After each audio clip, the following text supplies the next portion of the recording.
Monsieur Thomas Porte et celle peut-être à la suite de Madame Mireille Clapeau.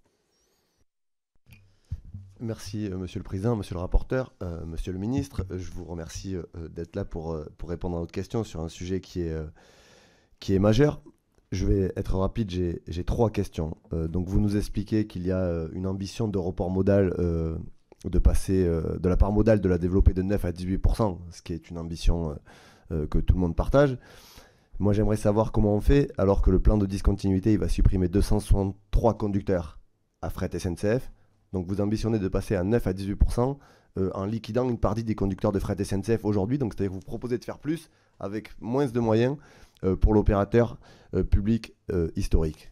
Sur la question du risque de transfert vers la route des 23 flux que vous avez en tout cas négocié, le fait qu'elles soient cédées, qu'elles ne soient plus dans le périmètre de fret SNCF.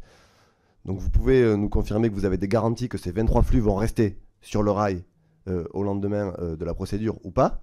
Ou est-ce qu'il y a des risques qu'ils partent sur la route? Parce que c'est ça le danger qui pèse sur ces futurs flux. Et notamment, moi je vous pose une question, c'est sur un sujet sur lequel j'ai beaucoup travaillé. Est-ce que vous avez de la visibilité sur le train Perpignan-Rungis, qui est un sujet emblématique et important? Et enfin, la troisième question, vous n'avez pas répondu. Quelle est la responsabilité de la réforme du ferroviaire qui avait été largement combattue à l'époque sur la transformation de fret SNCF en société anonyme, notamment le fait qu'il fallait investir dedans pour la relancer, ce qui est aujourd'hui un des griefs de la Commission européenne dans l'enquête qui est déclenchée. Donc voilà, c'est les 3 questions que j'ai à vous poser. Et peut-être une dernière un peu plus piquante, puisque j'entends ici que l'ouverture à la concurrence et la libéralisation finalement ne serait pas un élément qui aurait détruit le fret ferroviaire et que ce n'est pas un problème. Écoutez, moi quand je vois les chiffres de fret SNCF où on est passé de 20 000 cheminots à moins de 5 000, où on a le nombre de triages qui a diminué, le nombre de terminaux combinés qui a été divisé par 2, le nombre d'embranchements temporaires qui a quasiment été diminué par 5, en tout cas dans la possibilité de les utiliser.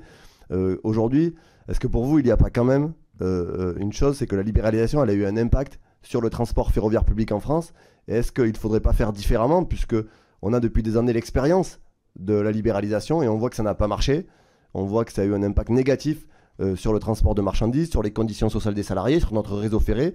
Donc est-ce qu'aujourd'hui, ce n'est pas le moment de prendre une autre pente, celui d'un transport public ferroviaire, qui soit vraiment important et qui soit sorti des logiques de marché? Oui, compte tenu... Quelques mutualisations, si je puis dire ainsi. Monsieur le député Porte, sur les effectifs, pour être précis. Ce qui est en jeu, c'est environ, vous avez parlé des conducteurs, c'est un peu plus large que cela, puisque c'est l'essentiel de l'activité concernée, mais ce n'est pas avoir moins d'agents, dont les conducteurs, dans le système de fret ferroviaire.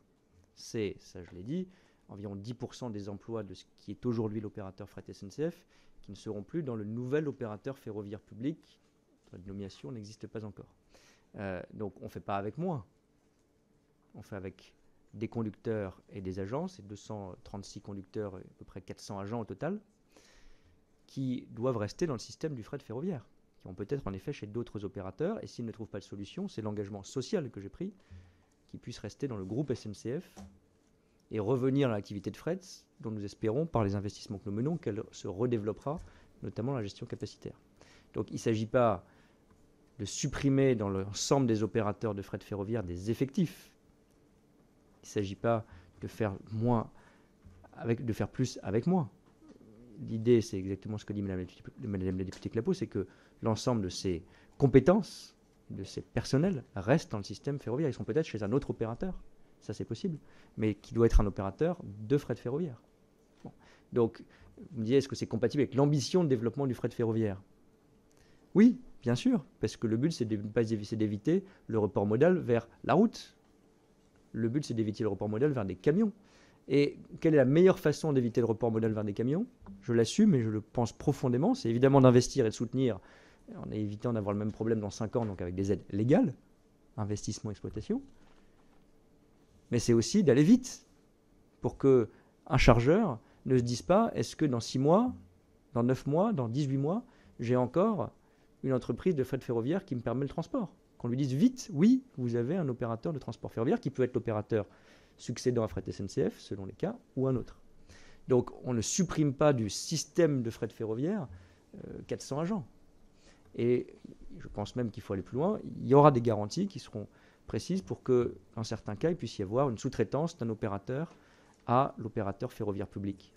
Donc l'idée, ce n'est pas d'avoir moins d'acteurs et moins d'agents du système ferroviaire, du système de fret ferroviaire. C'est quand même très important. Et évidemment d'assurer, pour les personnels statutaires par définition, mais aussi pour les personnels contractuels, c'est environ 10% des effectifs aujourd'hui, une garantie totale d'emploi au sein du groupe à chaque fois qu'il le souhaite ou qu'il y en a besoin. J'espère être le plus précis possible, mais c'est très important. Donc on n'est pas en train d'avoir moins de gens dans le système de fret ferroviaire et plus d'ambition en même temps, loin de là. Sur les flux qui doivent faire partie des à peu près 20% d'activité, j'insiste sur le fait que, même si, je vous l'ai dit, je préférais qu'on s'en dispense, évidemment, par rapport à des solutions de procédures européennes à peu près équivalentes dans le domaine des transports et de la logistique, une discontinuité, habituellement, j'aime pas beaucoup cette expression, mais enfin, regardons les cas précédents, c'est environ 50% de réduction du volume. On ne serait évidemment pas du tout dans cet ordre de grandeur. C'est très important. Et donc l'idée, c'est justement que pour ces flux, pour ces activités-là, qui seront transférées à d'autres opérateurs, il y ait là aussi un calendrier rapide, non pas pour être brutalisant, mais pour donner une perspective rapide et qu'on reste là encore dans le mode de transport fret ferroviaire et qu'on ne remette pas du train sur du camion. Je l'ai dit, dans les 3 axes que je défends, il y a l'emploi, il y a avoir un opérateur de fret ferroviaire public, et il y a évidemment l'exigence écologique qui est aux bornes du système de ne pas transférer du train vers le camion et vers la route.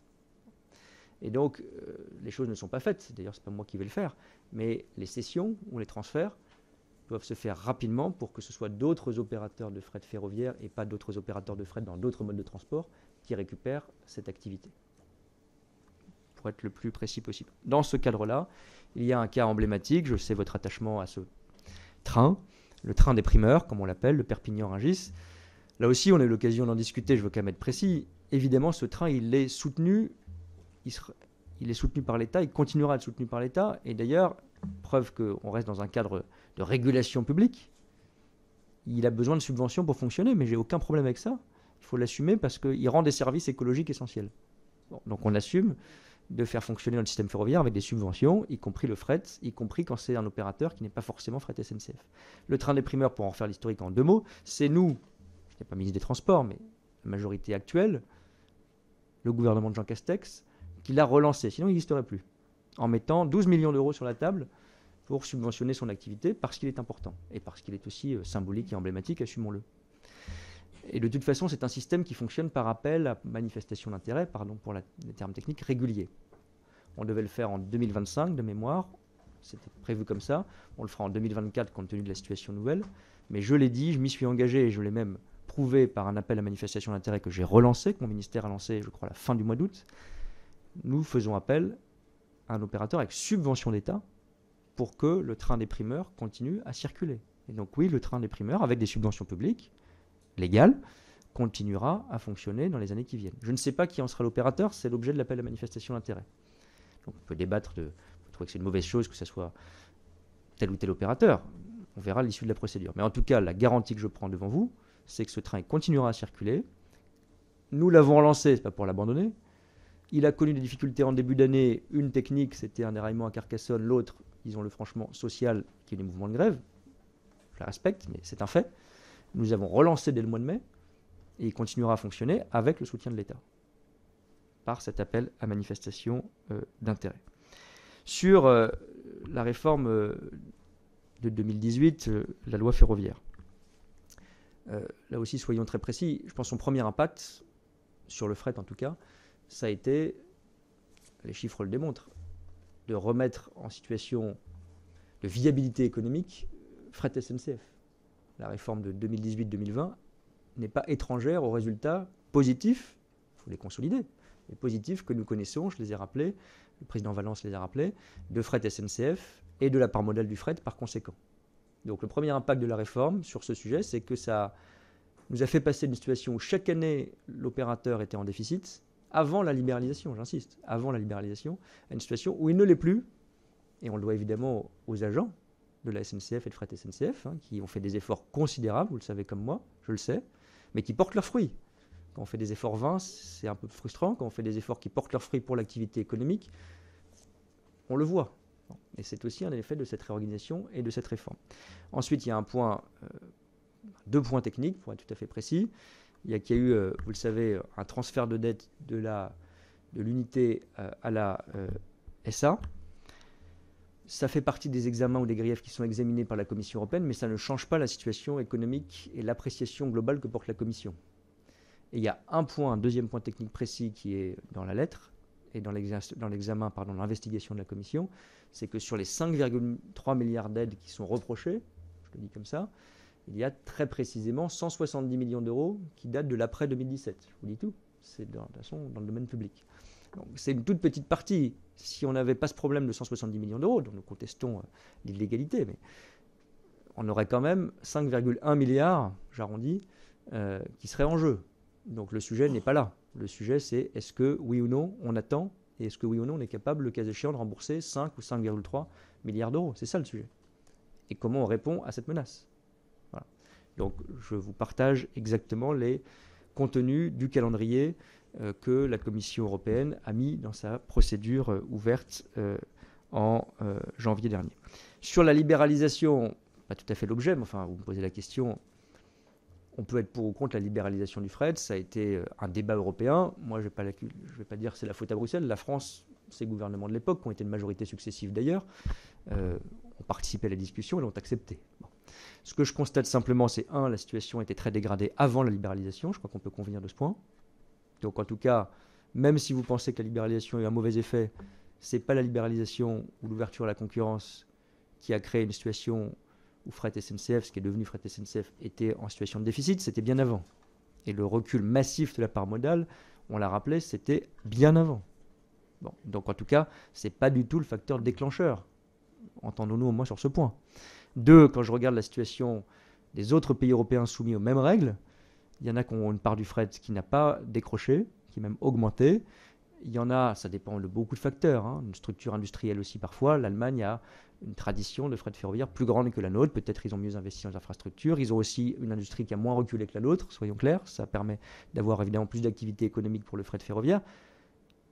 La libéralisation nous laisse avec un paysage européen très diversifié en termes de paire modale du fret avec le même cadre légal.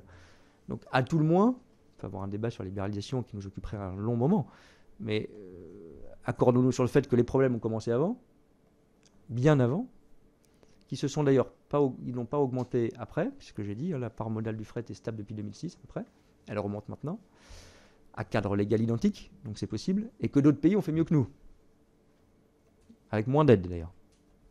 Donc, en tout cas, ce n'est pas le montant du chèque qui fait la viabilité du fret. Donc j'assume totalement que c'est un secteur qui doit être soutenu par des subventions, dans un cadre sécurisé. M. Zulesi, à juste titre, me l'a demandé, que nous le faisons et que nous le renforçons. Et l'effort d'investissement, j'insiste, parce que je crois que c'est ça la vraie différence, est inédit en ce moment et pour les années qui viennent, notamment dans nos triages. Madame la députée Clapeau, vous posez la question de qu'est-ce